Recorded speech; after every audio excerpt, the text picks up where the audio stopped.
Bismillahirrahmanirrahim. Assalamualaikum warahmatullahi wabarakatuh. Video presentasi makalah yang berjudul Perbandingan Pemberitaan terkait Ilhan Omar pada media berita berbahasa Arab Al Jazeera dan CNN ini dipresentasikan pada presentasi paralel Multaqo Nasional Bahasa Arab atau Munasbah 3 2020 yang diselenggarakan secara daring.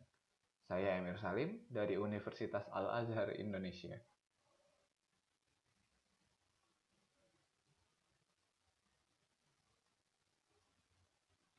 Baik, saya akan masuk kepada presentasi makalah saya.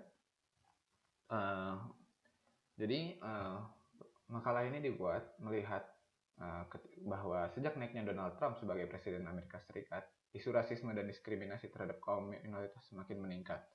Trump tidak hanya bersikap rasis terhadap orang-orang kulit berwarna, tapi juga melakukan diskriminasi pada kaum wanita dan agama Islam. Tetapi pada tahun 2018 lalu, sesuatu yang menarik terjadi di Kongres Amerika Serikat, di mana 4 orang perempuan dengan latar belakang minoritas maju sebagai representatif dari daerah mereka masing-masing. Kemudian salah satu dari perempuan ini adalah Ilhan Omar, yang sering berseteru dengan Trump di media sosial. Dia adalah imigran Somalia yang menjadi politisi mewakili daerah bagian Minnesota. Trump banyak sekali membuat pernyataan yang jelas menyudutkan Ilhan Omar, seperti menyuruhnya kembali ke negara ia berasal dan menyindir bahwa keluarganya terlibat peristiwa 9/11. Pada makalah ini penulis berupaya untuk mengupas pemberitaan pada media berbahasa Arab mengenai Ilhan Omar dari dua sumber berita yang berbeda, yaitu Al Jazeera dan CNN. Bentuk datanya nanti adalah korpus yang diambil dari 10 artikel masing-masing media, yaitu media artikel Al Jazeera dan CNN. Kemudian data itu nanti akan diolah menggunakan aplikasi Nconc dan kemudian dianalisis menggunakan analisis wacana kritis model Van Leeuwen. Analisis wacana kritis model Theo Van Leeuwen ini adalah analisis wacana kritis yang memfokuskan pada eksklusi dan inklusi. Jadi, Van Leeuwen berangkat dari pemikiran bahwa pada suatu wacana, suatu kelompok atau seseorang dapat dimarginalkan posisinya oleh kelompok yang lebih dominan.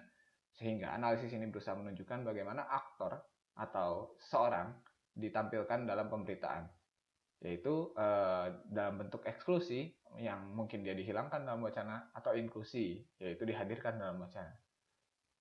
Kemudian ada pula korpus linguistik, yaitu kumpulan teks yang digunakan sebagai sumber data terdiri dari semua jenis unit linguistik.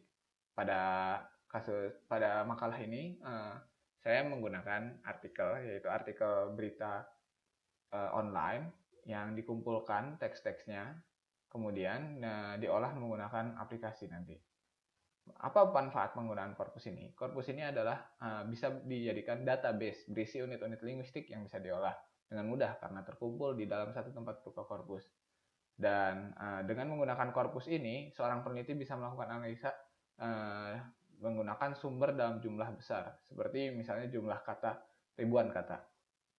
Saya menggunakan korpus linguistik karena menurut saya penggunaan korpus linguistik ini cocok untuk penelitian ini. Kemudian saya menggunakan aplikasi Nconc. Sekilas saja bahwa aplikasi Nconc ini memang aplikasi yang digunakan untuk mengolah data korpus. Jadi untuk mengumpulkan data, saya membuka artikel-artikel dari kedua media, kemudian isinya saya copy paste ke teks di Notepad. Kemudian setelah terkumpul, teks di Notepad itu kemudian dibuka di aplikasi Nconc, dan aplikasi Nconc akan mengolah data dari teks itu, menunjukkan beberapa banyak varian kata yang ditemukan dan juga frekuensi, seperti kata apa yang paling sering muncul dan bagaimana kolokasinya dengan kata-kata lain dan sebagainya. Kemudian kita masuk ke pembahasan.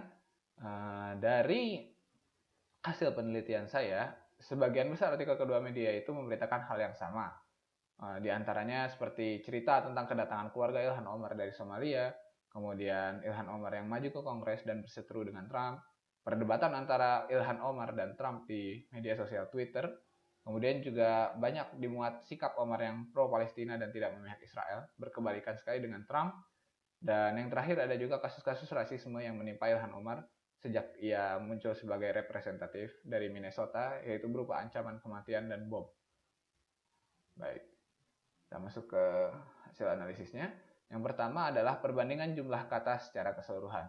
Di sini dapat dilihat bahwa jumlah kata yang ditemukan dalam artikel Al Jazeera jauh lebih banyak daripada artikel CNN, yaitu dengan 4.221 kata dan 2.030 jenis kata. Sementara CNN hanya memuat 1.745 kata dan 833 jenis kata. Bila melihat jumlah paragrafnya, artikel CNN rata-rata hanya memiliki panjang sekitar 4-5 paragraf, sementara artikel Al Jazeera sepanjang 8 paragraf atau lebih. Hal ini mungkin dikarenakan Al Jazeera memang media berbahasa asli Arab, sehingga pembacanya memang orang yang berbahasa asli Arab, begitu juga dengan penulisnya. Sedangkan CNN adalah media yang aslinya berbahasa Inggris, sehingga artikel berbahasa Arab mereka menjadi lebih ringkas. Kemudian yang kedua, ditemukan perbandingan jumlah kata Ilhan dan Omar di kedua artikel. Di CNN lebih banyak digunakan kata Omar daripada Ilhan. Nah, hal ini menunjukkan perbedaan budaya dalam penulisan artikel, di mana budaya barat memang lebih sering merujuk seseorang menggunakan nama marga, sehingga pada artikel mereka ditulis lebih banyak menggunakan kata Omar daripada Ilhan.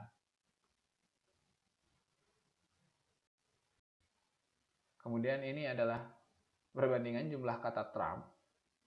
Bila dibandingkan dengan jumlah kata Ilhan Omar yang muncul sebelumnya, pada artikel Al Jazeera ada satu kata Trump untuk setiap 1,5 kata Ilhan Omar. Sementara pada artikel CNN ada satu kata Trump untuk setiap 3 kata Ilhan Omar. Yang perlu diperhatikan di sini adalah terdapat banyak sekali eksklusi Donald Trump sebagai aktor dalam berita yang dibawakan oleh CNN bila dibandingkan dengan Al Jazeera.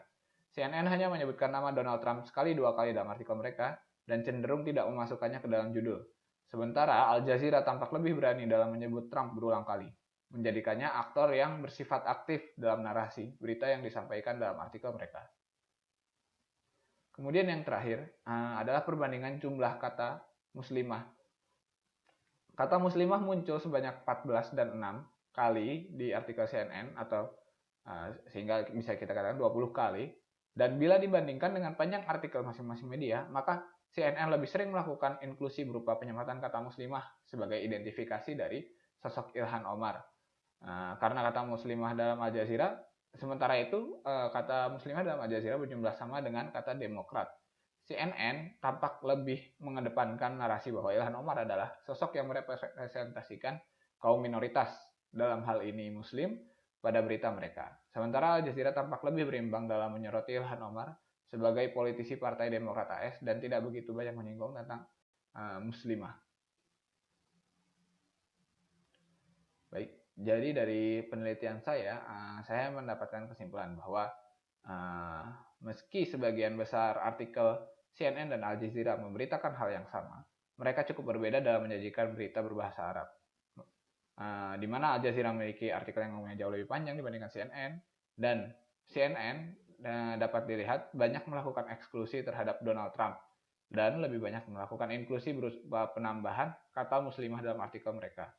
Sementara itu Al Jazeera melakukan hal yang sebaiknya, baik dari segi panjang teks maupun bagaimana narasi ditampilkan. Dari perbandingan-perbandingan ini dapat dilihat bahwa kondisi sosial dan geografis yang berbeda mungkin memberikan pengaruh pada cara bagaimana sebuah media mengabarkan berita. Karena sesuai dengan teori analisis wacana kritis, sebuah media bersifat tidak netral dan tidak luput dari kepentingan pembuat berita. Baik, mungkin sekian dari saya. Terima kasih. Assalamualaikum warahmatullahi wabarakatuh.